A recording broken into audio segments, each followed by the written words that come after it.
Graça e a paz de Jesus, meus irmãos. Que Deus abençoe você nessa aula que vamos começar. Estamos indo para a nossa quinta aula, penúltima aula da matéria, ou disciplina Transformação da Alma. E nessa quinta aula vamos falar sobre a fé correta, produz um comportamento correto.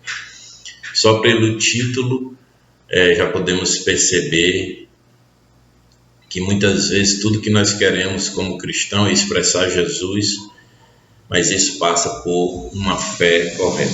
Então, vamos dar início, já falamos em outra aula que cristianismo não é uma questão de comportamento, mas é uma questão de crer corretamente, Por quê? Porque às vezes nós queremos nos comportar para parecer que somos de Cristo ou somos cristãos, mas isso é só uma maquiagem. Mas quando você tem uma nova natureza e você crê no que Jesus fala através da palavra de Deus, isso traz uma fé correta e, por consequência, um comportamento correto. Amém?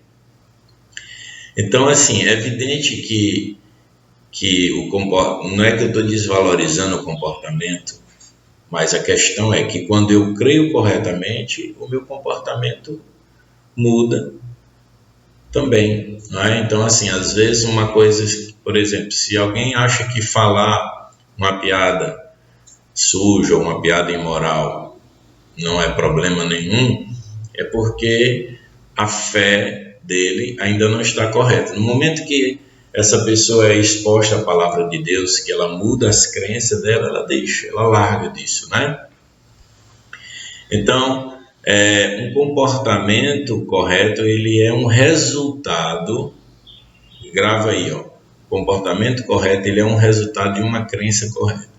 Então, por isso que crer é algo muito importante, Então, crer corretamente é muito importante, porque todo comportamento ele está ligado a um resultado de uma crença, amém? Então, uma crença errada sempre vai produzir um comportamento errado, E não existe essa questão de teologia neutra, tipo, eu vou me expor aquilo ali, mas eu sou daqui, eu creio assim, eu vou lá, vou assistir, por exemplo, um filme, sei lá, violento, sanguinário ou imoral, e isso não vai me afetar nada. Vai sim, Vai afetar sim, porque você e eu somos suscetíveis a sermos influenciados, porque a própria Bíblia diz que as más companhias corrompem os bons costumes. Em outras versões diz as más conversações corrompem bons costumes, Então, se nós queremos transformar o nosso comportamento, nós precisamos transformar em primeiro lugar as nossas crenças, É um processo de mudança de crença, é uma mudança de mente que a palavra de Deus chama de arrependimento.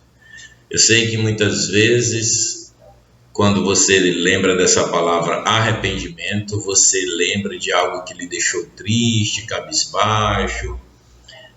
Tem essa parte aí, não é? No entanto, do ponto de vista bíblico, a palavra arrependimento está ligado à mudança de mente. Amém?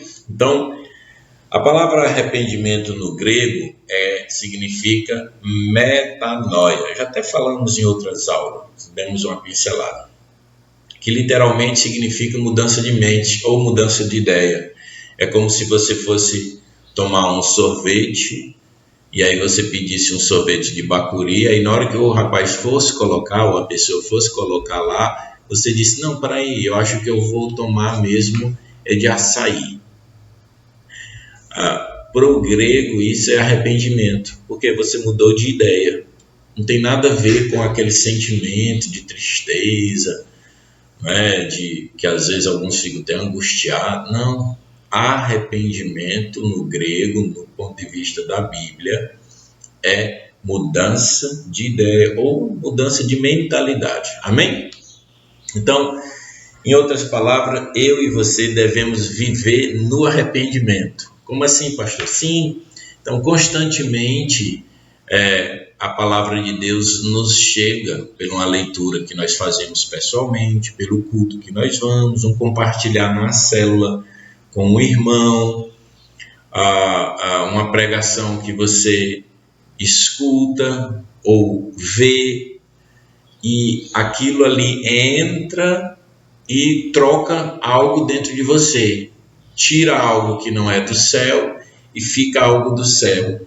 Isso é o quê? Arrependimento. Por quê? Porque houve uma mudança de mente, né? Então, quando eu e você renovamos a nossa mente pela palavra de Deus, nós estamos nos arrependemos. Não é maravilhoso isso?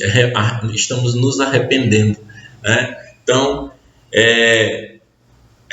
e a transformação da sua alma e da minha alma passa por um arrependimento constante, ou seja, uma mudança de ideia constante a respeito de você, a respeito do seu cônjuge, dos seus filhos, dos seus pais, a respeito de Deus, né? Por exemplo, eu mesmo já falei muitas vezes que eu tinha medo de Deus quando eu vim para o Evangelho. Por quê? Porque quando criança me foi dito, talvez você tenha ouvido isso, né?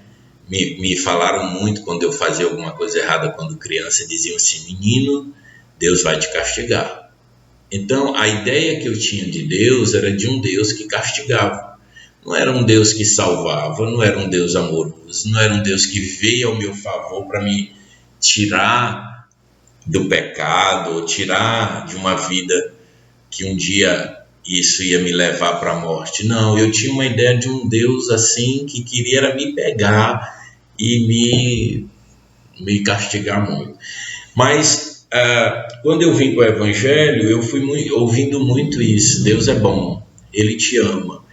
E eu fui, não só pelas palavras, mas fui experimentando essa bondade de Deus, e o Espírito Santo foi me cativando.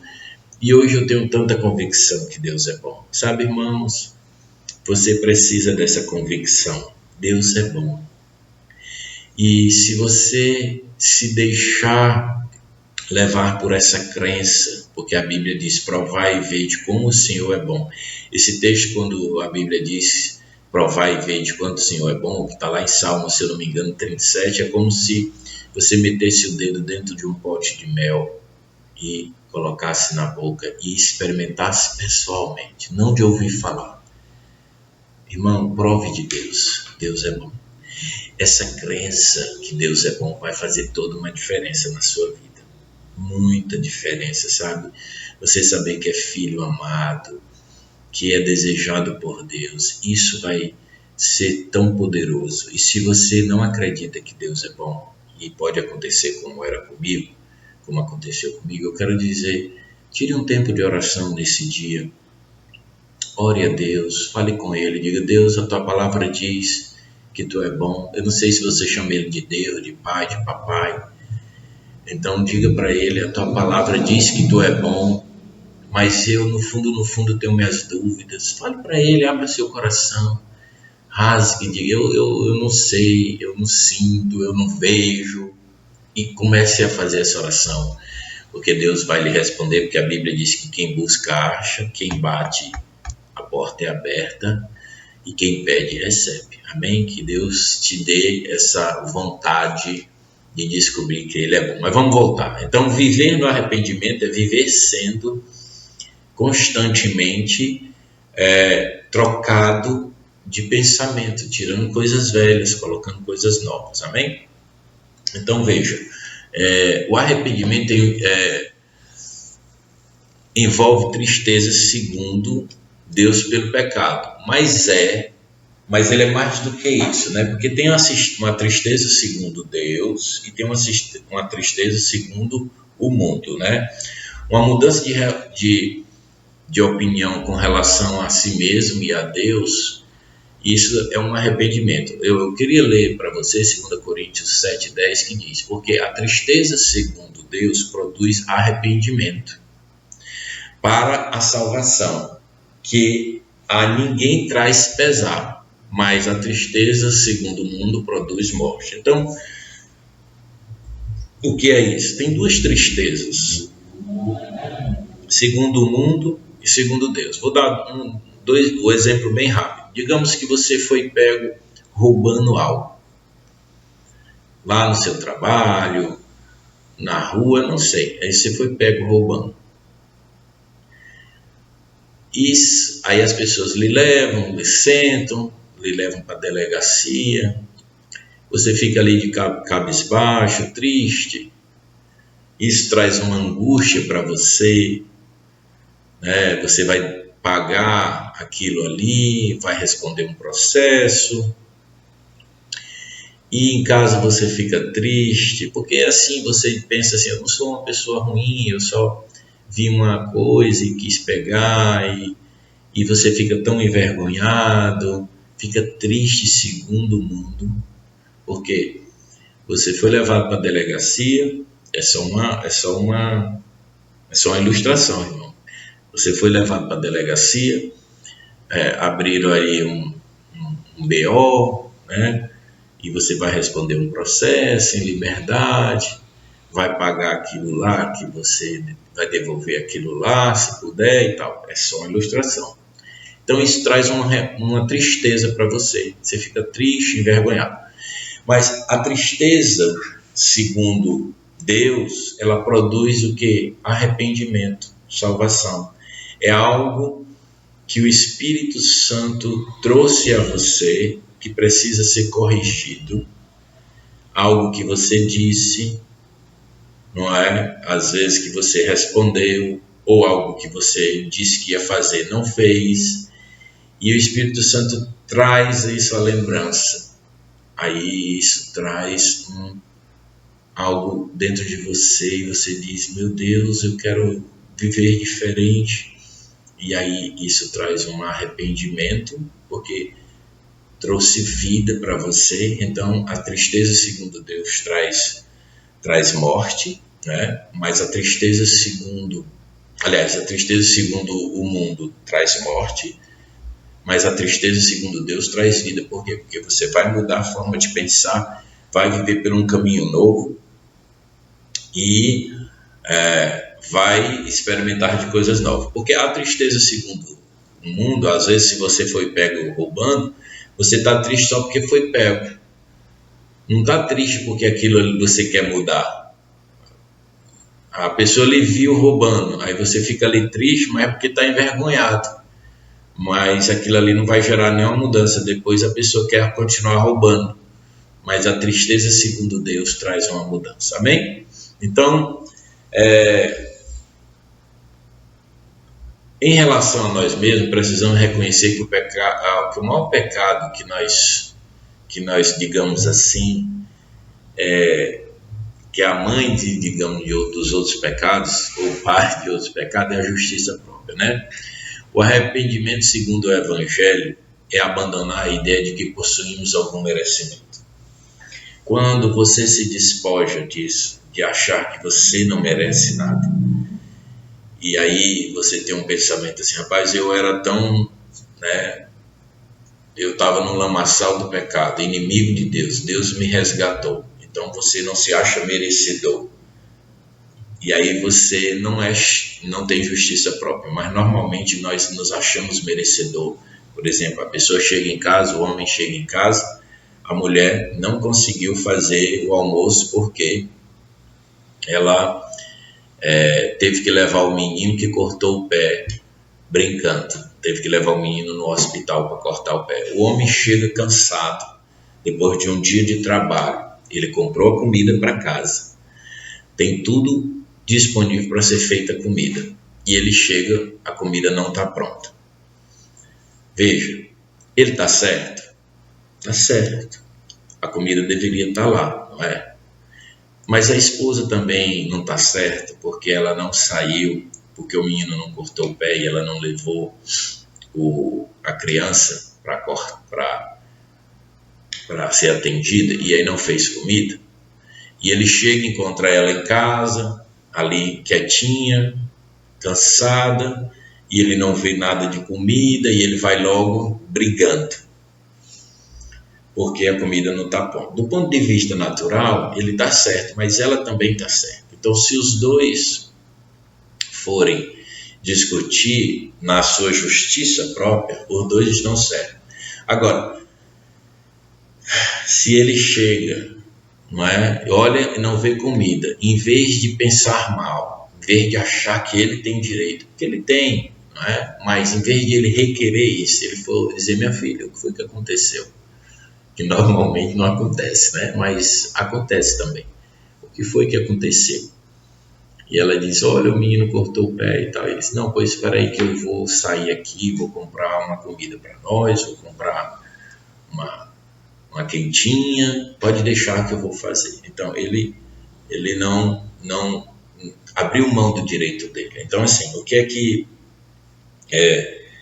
quando você abandona o seu direito, não é, na sua justiça própria, isso te livra de muitas outras coisas, né? Então, o arrependimento é reconhecer que as obras mortais, como a moralidade, o sacrifício religioso, não podem salvar. Então, muitas vezes nós queremos agradar a Deus, orando muito, fazendo muito jejum, fazendo tudo que o líder pediu, ou que o pastor pediu, né? Queremos fazer coisas para mostrar que essas obras de caridade, né, elas vão trazer uma aceitação para Deus. Não, você já é aceito. Não é nas suas obras mortais, não é, que você vai ser aceito por Deus, e nem na sua obra moral, que você não bebe, não fuma, não rouba, não diz nome feio. Não, essas coisas, sim, elas são necessárias, porque nós refletimos Jesus, mas não é isso que te traz aceitação, né? Hebreus 6:1 diz: olha, por isso, pondo de parte os princípios elementares da doutrina de Cristo, deixemo-nos levar para o que é perfeito, não lançando de novo a base do arrependimento de obras mortais e da fé em Deus. Então, as obras mortais, elas falam de coisas de mim, né, do que eu posso fazer e do que eu posso deixar de fazer. Então, isso aí não traz uma justificação diante de Deus, amém? Então, a palavra de Deus diz que a fé que salva é aquela que crê que Deus justifica o ímpio. Se não reconhecemos que somos justos ou que somos ímpios, então não precisamos de um Salvador, você entende? Se você não reconhece que você é pecador, então você não precisa de um Salvador, né? Mas Romanos 4:5 diz: mas o que não trabalha, porém crê naquele que justifica o ímpio, a sua fé lhe é atribuída como justiça. Então veja, o que é que esse texto está dizendo?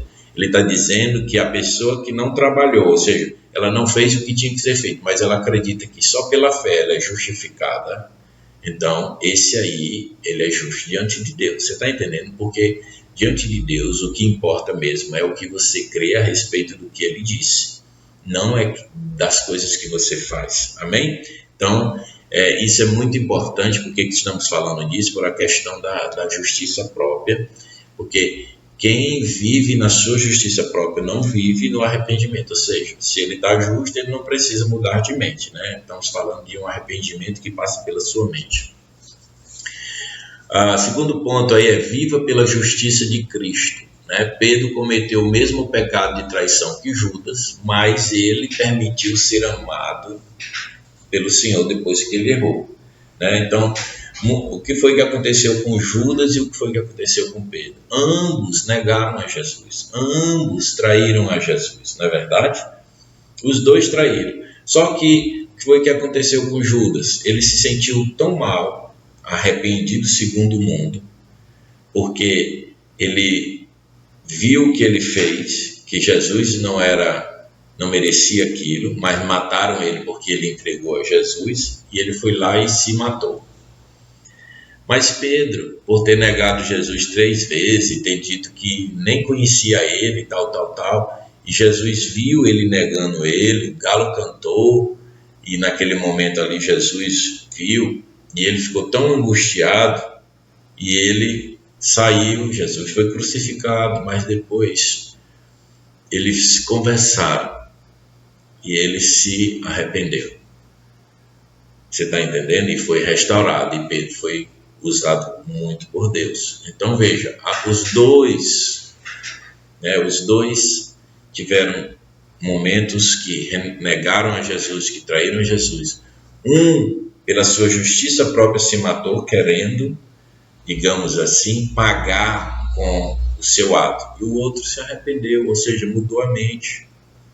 Disse, não, Senhor, eu entendi, né? O caminho não é esse, tal. Você está entendendo? Então, não queira você mesmo se justificar. Não queira você mesmo, com suas obras mortais, pagar para mostrar que você é bom diante de Deus. Abra mão disso. Só tem um que é bom. E Ele ama você, e Ele quer lavar você, quer mudar seu caráter e o meu, ao ponto de um dia nós refletirmos Ele de forma tão intensa que as pessoas possam dizer, eu vejo Jesus em você. Amém? Né? Então, falando que a fé correta produz um comportamento correto, né? Já falei que a mãe de todos os pecados é a justiça própria, né? O Senhor Jesus, ele amaldiçoou a figueira porque ela simbolizava a justiça própria, né? Num tempo em que deveria estar seca, a figueira estava frondosa, ou seja, ela estava mostrando algo que não era. Por que Jesus amaldiçoou a figueira, simbolizando ali Israel? Porque a figueira, quando está com as folhas, você pode ir lá que tem figo, que tem fruto. Só que ele foi lá e não viu, mas mostrava que tinha folhas frondosas. Aí ele foi e amaldiçoou. Você está entendendo? Então, muitas vezes nós estamos mostrando que somos uma coisa, mas quando a pessoa se aproxima de nós, conhece nossa vida, ela sabe que nós não somos essa Coca-Cola preta, ou Coca-Cola toda, né? Misturei Coca-Cola com a cocada preta. Mas você entendeu? Então, assim, não queira mostrar o que você não é. É melhor você chegar e dizer mesmo, né, para o seu liderado, para o seu pastor, e dizer, olha, eu tenho dificuldades assim, né, mas isso me incomoda, eu sinto no meu espírito que eu preciso mudar. Eu não tenho força, mas eu creio que o Espírito Santo pode me mudar, e eu quero sua ajuda, quero sua oração, quero sua direção. É melhor, irmão, do que você ficar pousando de uma santidade que você não tem. Então, assim, por exemplo, o meu pastor conhece as minhas debilidades, né? Como homem, como pastor, como marido, como pai, né? E ele conhece, eu abro meu coração para ele. Eu não quero pousar aqui de perfeito, né? Os irmãos que são os líderes, eles são irmãos mais velhos, mas eles erram também, não é? Então, falei aí dessa questão da como é importante você abrir mão dessa justiça própria, né? Amaldiçoe a justiça própria na sua vida, como Jesus amaldiçoou aquela figueira, né? Então, quando você detectar, né, perceber essa justiça própria, diga, Senhor, me livra dessa justiça própria, eu amaldiçoo essa justiça própria em mim, eu declaro que eu sou um homem que anda pelo Espírito, pela justiça de Deus, amém? Falando sobre essa questão de querer obedecer as coisas bem direitinho para ser aceito por Deus. Veja, isso, quem tem que produzir em você é o Espírito Santo. Olha o que é que Romanos 5,19 diz. Porque, como pela desobediência de um só homem, muitos se tornaram pecadores, que aí está falando de Adão, não é? Assim também, por meio da obediência de um só, muitos se tornarão justos. Está falando de quem? De Jesus. Então veja, assim como Adão pecou e eu e você recebemos isso na nossa natureza, você não fez nada para receber a natureza pecaminosa, você já nasceu com ela. Assim também você não fez nada para receber essa natureza gloriosa de aceitação, de justificação de Jesus. Quando você aceitou Jesus, que foi também uma obra de Deus, isso lhe justificou. Ou seja, pecado não é mais problema para você, meu irmão. O problema agora é nós refletirmos Jesus, nos deixar ser conduzido por Ele através de uma fé correta. Amém? Isso não é maravilhoso? Então, observe que nos tornamos pecadores, assim, por causa de Adão. Não é porque nós pecamos. Você entende isso? Você se torna pecador por causa de Adão. Por quê? Porque você já nasceu da sua mãe pecador. Não é porque, imagina, na hora que tu estava saindo ali do ventre da tua mãe, da barriga da sua mãe, você pecou? Pecou não. Você era um bebê, não sabia nem o que é isso, sabia nem falar, e tal. Mas você já veio com pecado. Por que você já veio com pecado? Porque você vem de Adão e eu também. Você está entendendo? Não é de certa forma injusto isso? Você não fez nada, mas já nasce pecador, já nasce com destino para o inferno. Mas veja, quando você recebeu o Espírito Santo de Deus na sua vida, você também não fez nada. Porque você não pode dizer, eu aceitei Jesus, porque a Bíblia diz que não há um justo sequer, não há quem entenda a Deus, não há quem busque a Deus. A Bíblia diz isso, Romanos. Então, se você aceitou Jesus, é porque o Espírito Santo antes lhe convenceu disso. Então veja, mesmo que foi injusto você nascer ali, quando você foi tirado do ventre da sua mãe, você já saiu pecador, sem ter feito nada. Mas também, quando o Espírito Santo de Jesus, de Deus, entrou em você, você se fez justo, sem ter feito nada. Você está entendendo? Você foi justificado, aceito, se tornou filho, herdeiro. É maravilhoso. Você está entendendo? Então veja, você não precisa ficar tentando se limpar para poder ser aceito por Deus. Aí pastor, isso é digamos, uma carta para me pecar? Não. Se você é filho e se você sabe, você é grato, você não vai fazer isso. Amém? Então, vamos falar sobre posição e sobre comportamento. Então, nunca julgue a sua posição pelo seu comportamento, mas sempre julgue o seu comportamento baseado na sua posição. O que é isso, pastor? A sua posição diante de Deus, de Jesus Cristo, é justo. Por quê? Pela obra que Ele fez, que Ele botou o Espírito Santo. Então, quando Deus olha para você, vê Jesus. Então, a sua posição é filho, herdeiro, justificado. Mas mesmo assim, às vezes você tem comportamento errado. Pergunto para você, quando seu filho saiu de casa ali, foi na rua, quebrou alguma coisa do vizinho, quebrou uma janela, você ensinou isso para ele? Você não ensinou isso para ele. Teve um prejuízo dentro de casa, ralou o carro com a bicicleta e você ficou muito chateado. Aí eu pergunto para você, mudou a posição dele de filho? Ele deixou de ser filho agora porque fez uma coisa errada, por exemplo. Lá no colégio ele brigou com o coleguinha, esmurrou o coleguinha, quebrou o óculos do coleguinha. Você teve que ir lá para a diretoria com ele, feio. Todo o colégio soube daquilo. A mãe da outra criança ficou chateada com você, ficou envergonhada a ponto de querer tirar o menino do colégio e nunca mais voltar ali. Eu pergunto para você, mesmo depois de toda essa confusão, ele deixa de ser filho seu? Não deixa. Você está entendendo? Então, a sua posição é filho, herdeiro. Amém? Agora, o seu comportamento, às vezes fazem coisas que não condiz com sua posição. Então, muitas vezes, quando minhas filhas fazem coisas assim, né, são crianças, às vezes mentem, ou fazem algo que não era para fazer, por exemplo, assistir a TV num horário que não é para assistir, porque deveriam estar fazendo as tarefas, eu chego para elas e digo: você é filha de Deus, o Espírito de Deus está em você, você não é mentirosa, você não é desobediente, você está entendendo?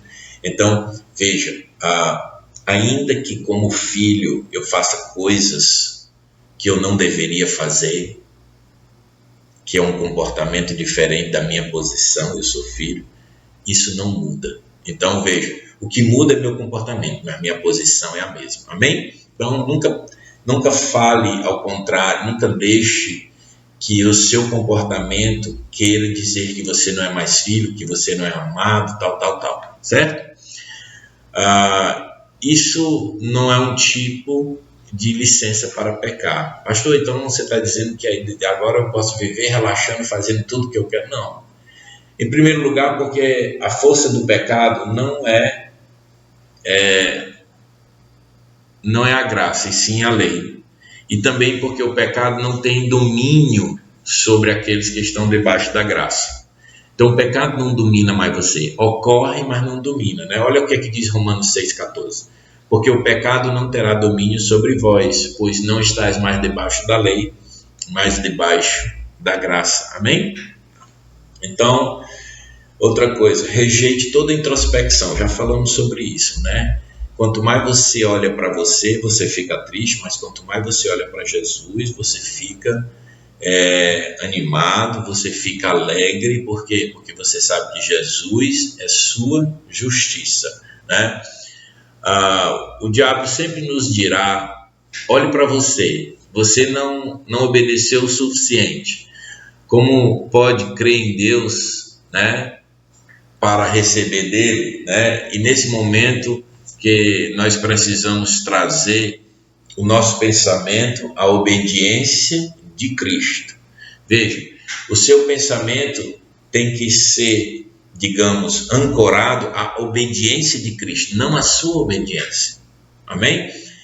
2 Coríntios 10, 4 a 5 diz: porque as armas da nossa milícia não são carnais, e sim poderosas em Deus para destruir fortalezas, anulando-nos sofismas e toda altivez que se levantar contra o conhecimento de Deus, levando cativo todo pensamento à obediência de Cristo, não à sua obediência. Amém? O que é sofisma, que nós falamos nesse texto? É um argumento, um raciocínio, né? Por exemplo, alguém pode... uma vez eu estava cortando meu cabelo e a pessoa que cortava meu cabelo perguntava, sabia que eu era cristão, crente, e ele dizia assim: vem cá, e quando vocês vão para o churrasco, não tem bebida? Eu digo: não, só tem churrasco, e suco, e água, e refrigerante e tal. Aí ele disse: mas como pode alguém se divertir num churrasco sem bebida? Você está entendendo? É um sofismo isso aí. É uma crença que só dá para se divertir ali numa confraternização se houver bebida. Você está entendendo? Então veja, há sofisma, porque se você hoje é crente, faz um churrasco, num jantar, num almoço, e ali está com os irmãos, a alegria de estar junto, comendo, confraternizando, traz uma alegria que não precisa da bebida, não é verdade? Então isso é um sofisma, é aquela coisa que você crê que é uma verdade, mas no entanto não é verdade, na verdade é uma mentira, né? Outra coisa é: descanse no seu representante. Precisamos ter em mente que assim como Cristo é, nós somos. 1 João 4,17 diz: nisto é em nós aperfeiçoado o amor, para que no dia do juízo mantenhamos confiança, pois segundo ele também nós somos nesse mundo. Isso não é maravilhoso? João está dizendo que no dia do juízo, ou seja, no dia da prestação de conta, que quando eu e você vamos passar A Bíblia está dizendo que nós precisamos estar confiantes, porque segundo Jesus nós somos. Se Ele é justo, nós somos justos. Se Ele é santo, nós somos santos. Se Ele é aceito por Deus, nós também somos aceitos. Você está entendendo? Então, descanse no seu representante. Jesus representa você diante de Deus. Amém? Então, no Velho Testamento, o sacerdote pegava as coisas, as orações, os desejos, os problemas, os pecados, levava para Deus, recebia de Deus e levava para o homem. Hoje nós temos um sumo sacerdote, que é Jesus, e está dentro de nós, e nós mesmo vamos até Deus por conta do nosso representante. Nós não precisamos de uma pessoa representante aqui na terra, mas nós já temos esse representante no céu, não é? Então, se Jesus é seu representante, descanse, porque diante de Deus, Jesus, ele é impecável, ele cumpriu toda a lei, ele é filho de Deus, ele é agradável a Deus, então ele representa você. Então, porque ele representa, Deus diz, passa todo mundo para cá, porque é tudo meu, porque meu filho representa esse povo todo aí, amém? Você está entendendo? Então, descanse no seu representante, né? Assim como Jesus você então descanse nisso, amém? Que Deus te abençoe, né? Espero que Deus tenha falado muito com você, no nome de Jesus.